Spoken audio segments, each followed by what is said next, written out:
Two things will change your life, how-tos and why-tos, and we're going to cover both of those. But before we get to the details, what to do, let me give you the broad answer first. Here it is. Tomorrow, you can do the most remarkable things, no matter what happens. Let's start with that. Human beings can do unbelievable things. Incredible things. A man can do the most amazing things with the most unamazing circumstances. A woman can do the most remarkable things with the most disastrous circumstances. There's plenty of proof. I found out kids can do remarkable things. That is, if they have remarkable things to do. I also found out if they don't have remarkable things to do, no telling what they'll do. But see, kids can do remarkable things. People can do remarkable things. I'll tell you why human beings can do remarkable things. It's because they are remarkable. That's why they're not dogs, animals, fish, birds, amoebas. Humans are different than any other creation. When a dog starts with weeds, he winds up with weeds. And the reason is because he's a dog. But that's not true with human beings. Human beings can start with weeds and turn them into gardens. That's the advantage, being a human versus being a dog. Turning weeds into gardens. Human beings can turn nothing into something, pennies into fortune, disaster into success. And the reason humans can do those remarkable things is because they are remarkable. So if I had a word with you tonight, one-on-one, just you and me, I think my personal advice to you would be, this year, 1981, reach down inside of you and come up with some more of those remarkable human gifts. They're there, waiting to be utilized. And then change anything for you want to change. And I challenge you to do that because you can change. If you don't like how it is for you, change it. If it doesn't suit you, change it. If it doesn't please you, change it. If it isn't enough, change it. And I challenge you to do that because you can change. See, you don't ever have to be the same again after tonight, only by choice.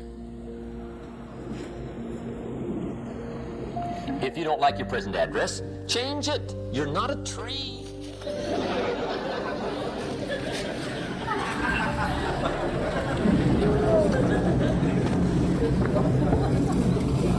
Now, let me give you 3 steps to personal development. Let's get down to the nitty-gritty.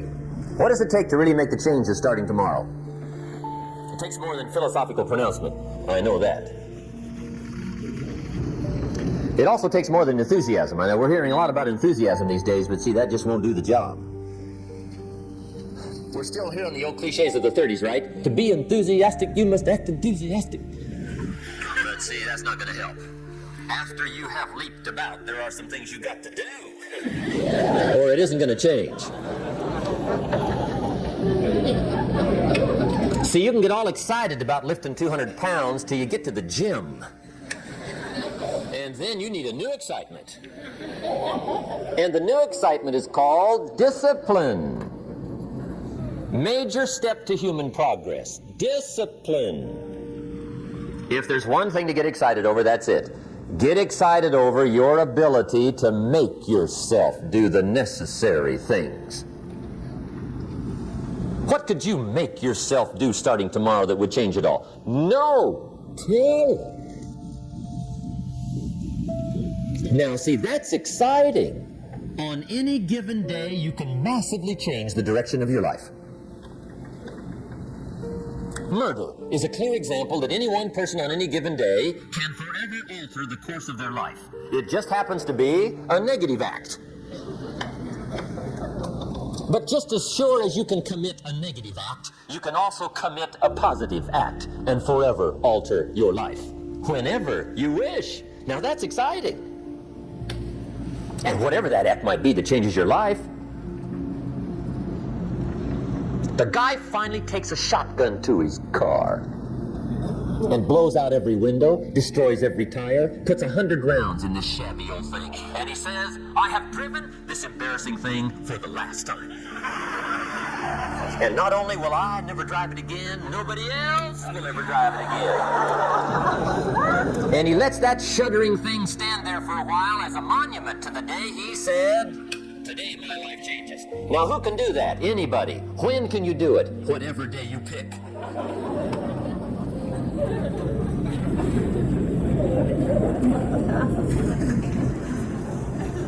Now here's the key to discipline.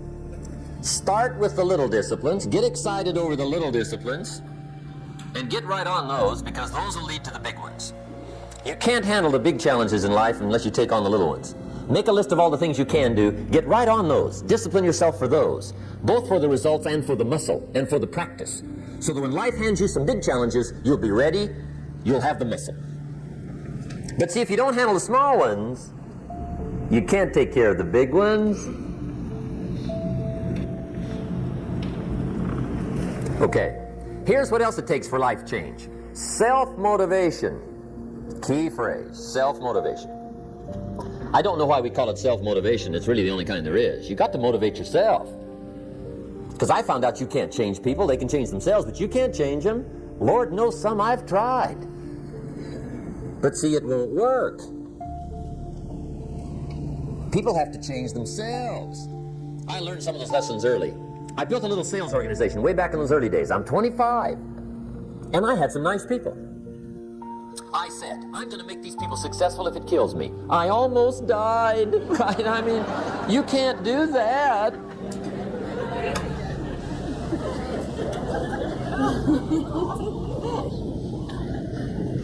See, I've discovered this. Good people are not trained, they're found. You find good people. You don't make them good, you find them good. Training really is for the purpose of finding good people. You don't need much instruction for a good person. Too much training probably means you've got the wrong people.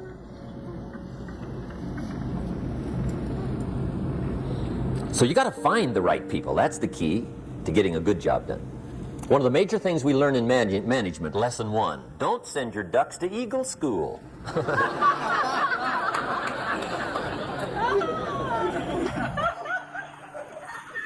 Because it won't help. I mean, I'm telling you, it won't help, no matter how good your school is. And the little eagle badge and little eagle hat, I'm telling you, it won't help. It won't help. You can tell whether your school's done any good, right, is when it's over, right? The duck goes for his first rabbit and makes him a friend. You say, no, no, no. Anyway, so it takes self-motivation to really alter your life. And you don't want to give self-motivation away to somebody else and make it somebody else motivating you. The guy says, boy, if somebody just come by and turn me on. What if they don't show up? See, you got to have a better plan for your life. Okay. Now, if you're excited and you're ready to change, let me give you 3 steps to start life change that can change your life, your personality, your lifestyle, everything can change. Here's the steps. Number 1, find out how things work. The first key to doing better is find out. To change your life, really, you need ideas. There isn't anything an idea can't change. And Schoaf taught me the major problem is lack of an idea, not a problem. At first I didn't have any money. I said to Mr. Schoaf, I don't have any money. He said, that's not a problem. Now see, up until then I always thought it was. Right? I was confused. He said, no, the problem is lack of an idea on how to create money and wealth. It isn't lack of money, it's lack of ideas. So if you get the ideas, see, you can change anything. Now to get ideas, you need a constant study of finding out. Now Schoaf also said, when you find out something that works, put the information in your journal. Don't use your head for a filing cabinet. Put it in your journal so that you can do the next best thing. Repetition, repetition, repetition. Go over it. And if you repeat it, go over it, sure enough, someday, some mysterious day, the idea takes root, starts to grow, and shows up in your bank account, and your dress, and your personality, and your lifestyle. But capture the ideas in your journal. Find out how things work. Schoaf gave me this word for my life change. He said, study. Great word. If you wish to be successful, study success. If you wish to be happy, study happiness. If you wish to be wealthy, study wealth. Don't leave it to chance. Make it a study. Some people just go through the day with their fingers crossed. See, that won't do it. You've got to study the things that can change your economic, social, spiritual, personal life. Now, here's a qualifying phrase. And we'll have several of these qualifying phrases throughout the seminar. Here's the first one. You may not be able to do all you find out. I understand that. You may not be able to do all you find out, but you should find out all you can do. See, you don't want to wind up at the end of your life and discover that you've lived only 1/10 of it. And the other 9/10 went down the drain. Not for lack of opportunity, for lack of information. So that's number one, find out how things work. Now here's the best human virtue for finding out. Curiosity. Make a note of that. Curiosity. Be curious. You might add a word to it that'll help. Childish curiosity.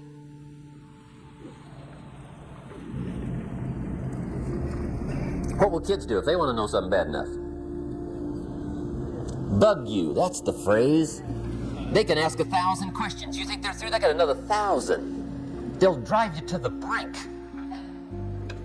It's a virtue. When you gotta know, be like a child. In fact, Jesus, the master teacher, said, unless you can become like little children, you might as well forget it. You don't have a prayer. Excellent advice. You got to be like children. 4 ways, in my opinion, to be like a child. Number 1 is curiosity. Number 2 is excitement. Get excited like a child over your ability to make yourself do anything for change. 3rd is faith. Have faith like a child. Adults are too skeptical. And 4th is trust. Trust is a childish virtue, but the rewards are incredible. So be like a child. Now, if you're curious, let me give you 3 ways to find out how to change anything. Any life direction, any dimension. Here's 3 ways to find out how to change anything. Number 1 is to read. Become a good reader. All of the successful people I know and work with around the world, they're all good readers. Curiosity drives them to read. They got to know. They just read.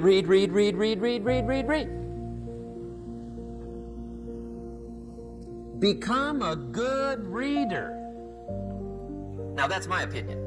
Listen to the other lecturers and listen to me and make up your own mind. Don't be a follower. Be a student.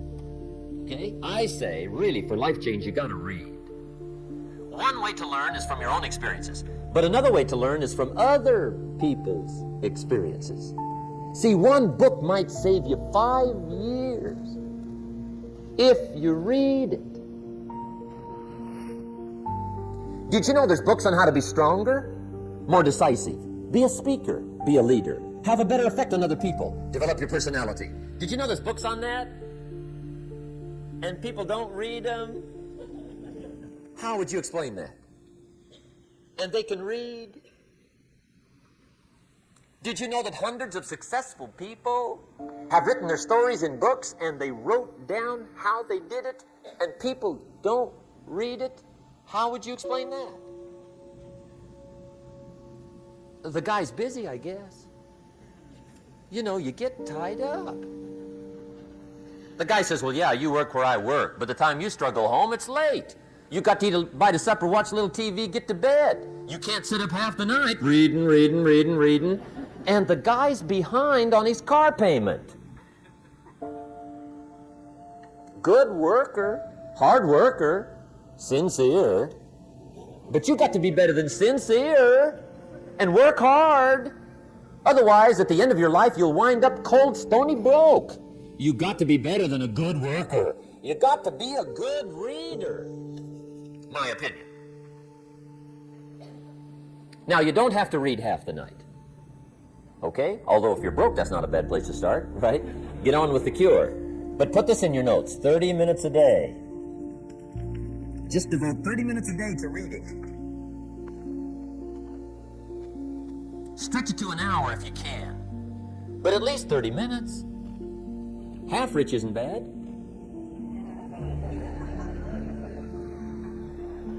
30 minutes a day. Read something positive, something challenging, something inspirational, something instructional. At least 30 minutes a day. And here's the next clue. Every day. Don't miss. Once you set this up, just don't miss. Miss a meal, but not your 30 minutes. Because you can get along without some meals, but you can't get along without some books.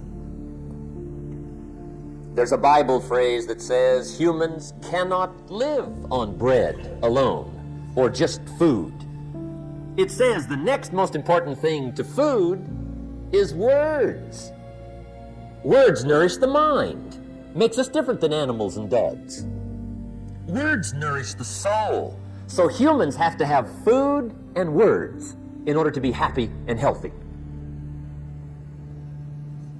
I told my staff the other day, some people read so little, they've got rickets of the mind. They're undernourished mentally. So to get a good diet of words, I suggest good reading habits, 30 minutes a day. Now, some people don't read because they don't read well. I understand that.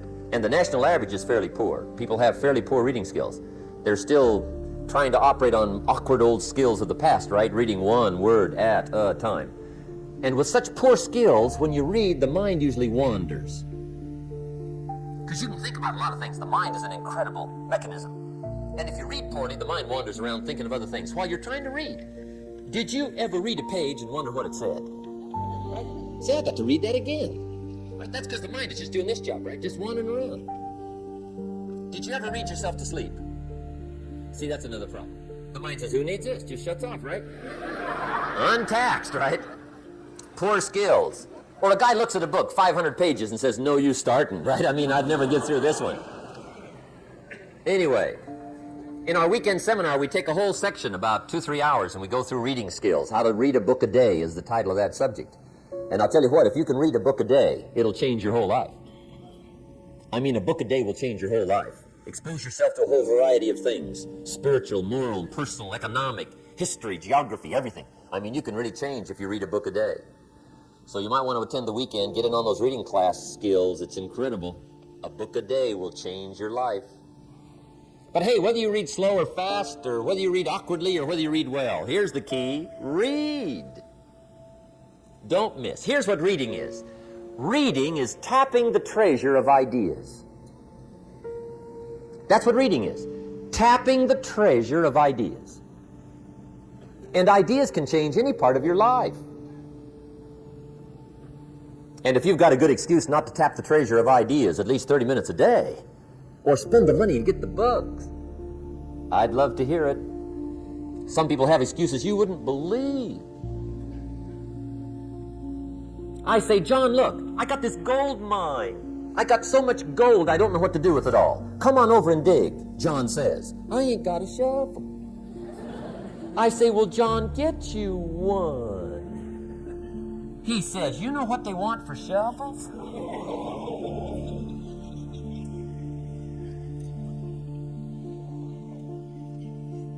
Let me give you the 2 books that started my library at age 25.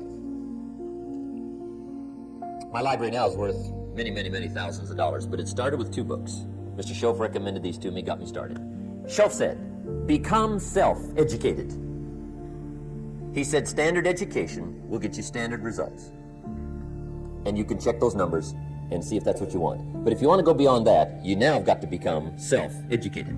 So he got me started on my library. He said, one of the ways is build your library. Now, I had a Bible, right? That was 66 books, so that's a pretty good deal. But here's what else he recommended. He said, number 1, get the book, Think and Grow Rich, by Napoleon Hill. Think and Grow Rich, if you don't already have it. The title should intrigue you. Think and Grow Rich. I found that book in a secondhand bookstore. I paid 47 cents for it. I've still got it. It's one of the rare hardback covers. I read it several dozen times. Schoaf taught me repetition is the mother of skill. Some of the ideas in that book helped to change my life. As I look back on it now, the book was worth several $100,000, and I bought it for 47 cents. What a lesson I learned, the difference between cost and value. Before I met Mr. Shove, I used to ask, how much does it cost? After I met Mr. Shove, I asked, how much is it worth? I started basing my life on worth instead of cost, and everything changed.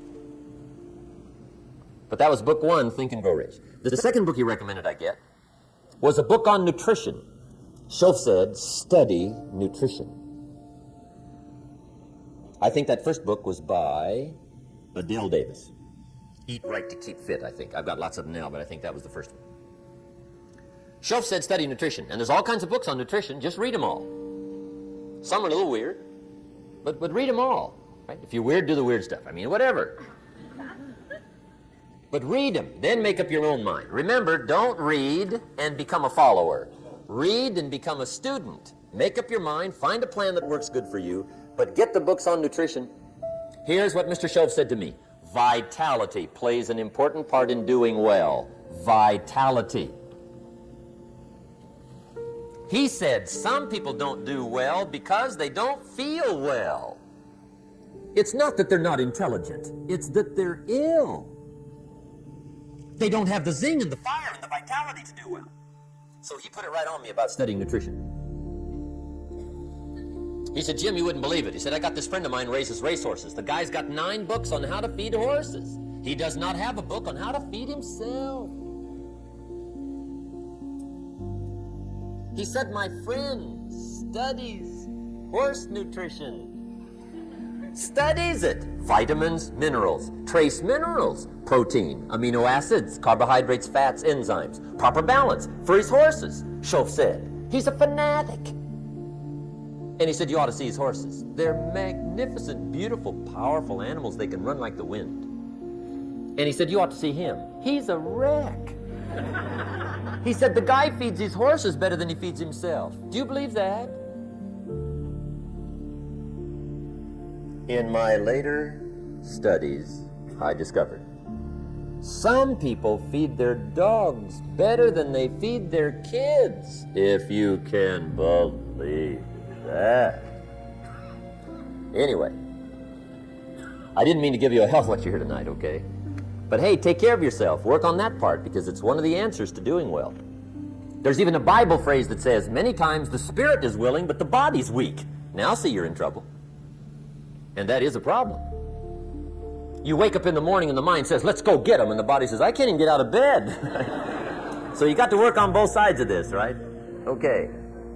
But get your library started. Get the books. Put it together. Books are the trademark of civilization.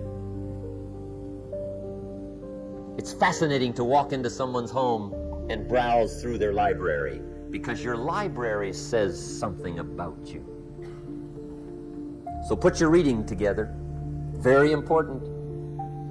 Here's the second way to find out how to change your life. And that's to listen. Get around successful people and listen.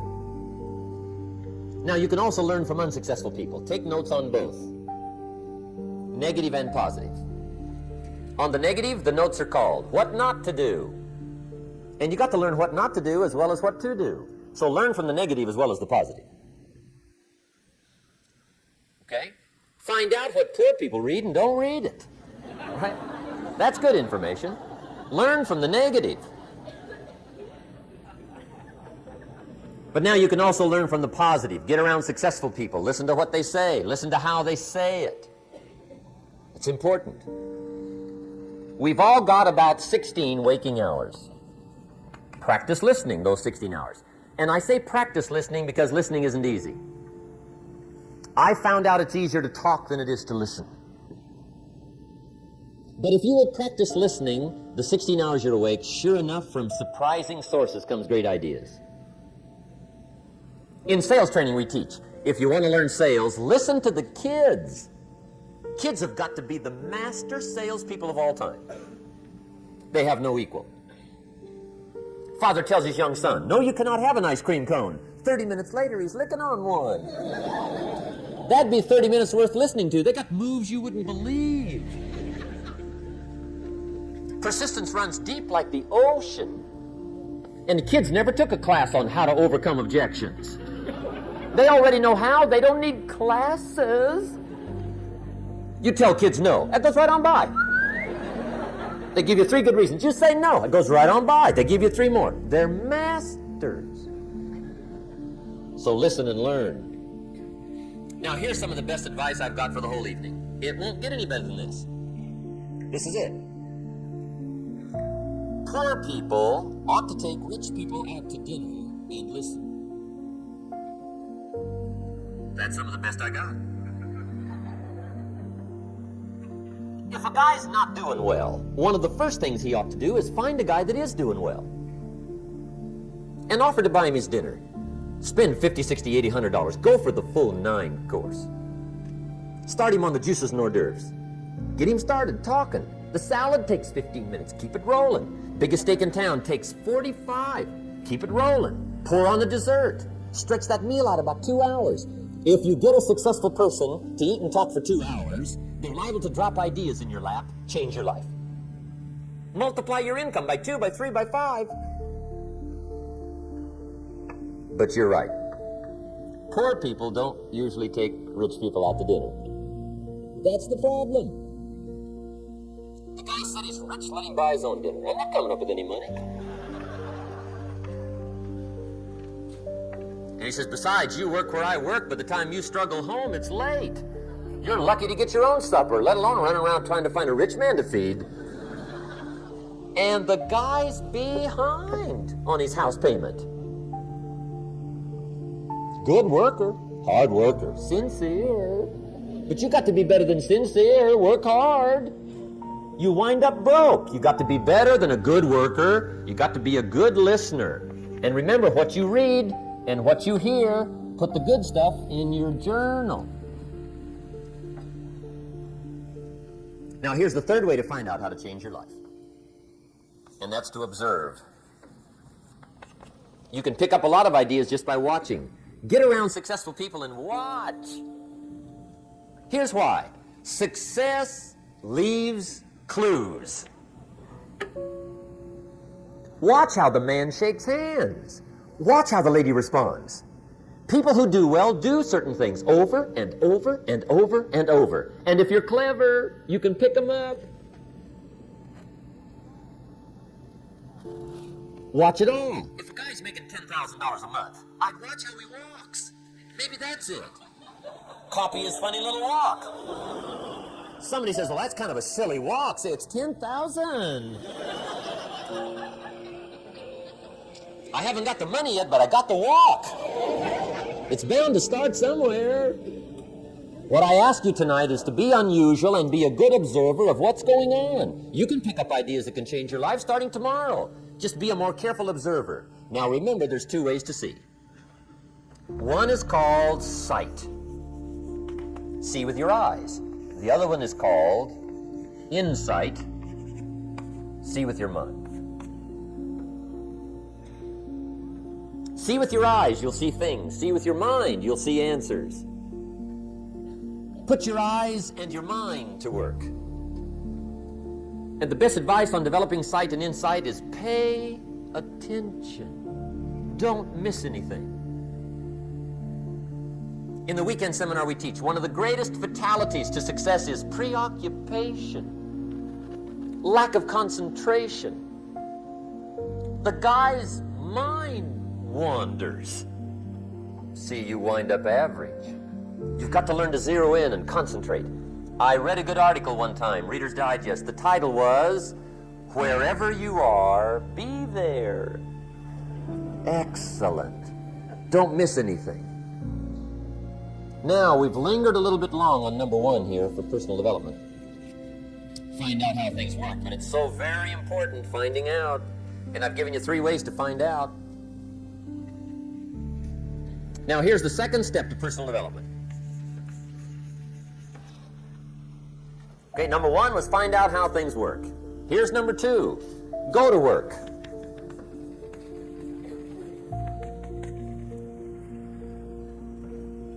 You must now take action on what you found out. In doing business around the world, we call it game plan. Put together your game plan. One of the major things we teach on the weekend seminars, game plans. How to game plan your office. If you're in sales, you need a game plan. Kids need a game plan. You need a home game plan, social game plan, a business game plan. Everybody needs game plans. Financial independence game plan, your investment game plan. Don't think in your head. Put it on paper. Don't operate out of your mind. Operate from paper. I often ask somebody, what are you going to do the next 6 months? And somebody starts to tell me. I say, no, don't tell me. Show me. Show me your game plan for the next 6 months. Then I can look at things and maybe I can help.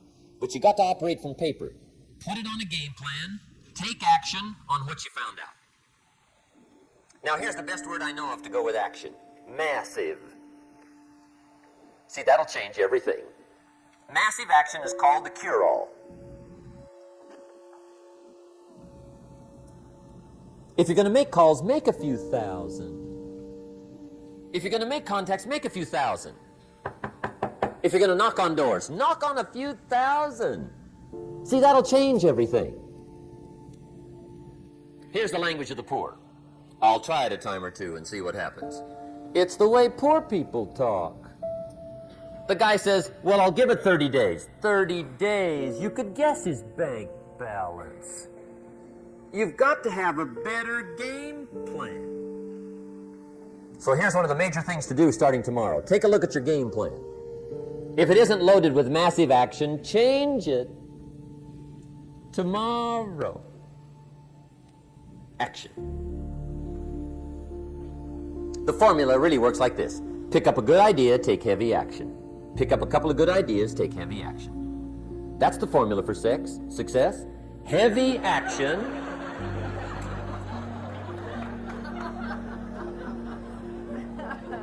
It's a good thing we can edit all this, right? The formula for success, take heavy action on a good idea, right? That's the ratio. Now here's the key. Don't wait till you've learned 2,000 or 3,000 things. Because that way you'll use up all the time. And you could wind up smart and broke. And hey, it's okay to be dumb and broke. But if a guy's smart and broke, that's pitiful.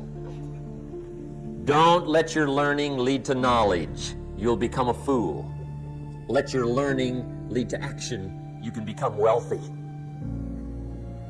And there's many kinds of wealth, I understand that, not just money. Money's one of the least of all values. I know some people with a lot of money that are very poor. Evita sings, as for fortune and as for fame, they are illusions. They're not the solutions they promise to be. So there's all kinds of wealth, but to get a big share coming your way, you've got to have a heavy action game plan. Now here's the third step to personal development, and we'll wrap up personal development. Step number 3, it's just a little caution, and all through life we need little cautions. This one simply says, don't try to beat the system. Find out how it works, work it, but don't try to beat it. Some people learn just enough to start slicing it, shading it, thinning it, cutting corners, and looking for cheap answers. See, don't fall for that. You'll wind up with a cheap life. Find out how it works best and do it that way. Even though it seems to take a little longer, do it right. Don't compromise with right. Now, under this step, here's another key. Be a quick learner. Don't let it take long to teach you. Learn quick. Don't run at the wall too many times.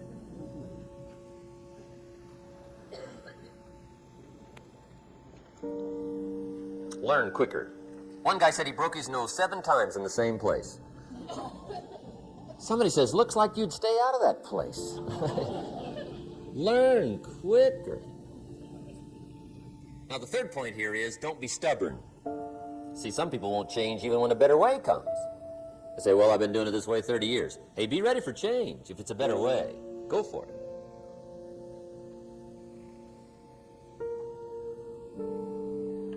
but don't try to beat it.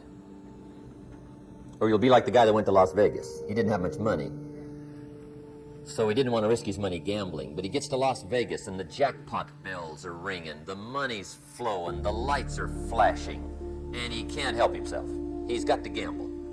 But instead of gambling with his cash, he decides to play the mental gambling game. And the brilliant scheme he worked out goes like this. He'd pick a number like number 3. Mentally, he would bet a certain amount of money on the number. And whether it won or lost, he would jot down that amount in his little pad. I would have won $5 if I'd have made that bet, just to keep track of it, win or lose. That way, come midnight, he can calculate how he's doing, win or loser, how much, only not his money. Keep his money. Just play this mental gambling game. So here he is around the gambling table, everybody else shelling out their hard-earned cash. He's got this brilliant scheme. Instead of betting with his money, he's betting with his mind, and he lost his mind.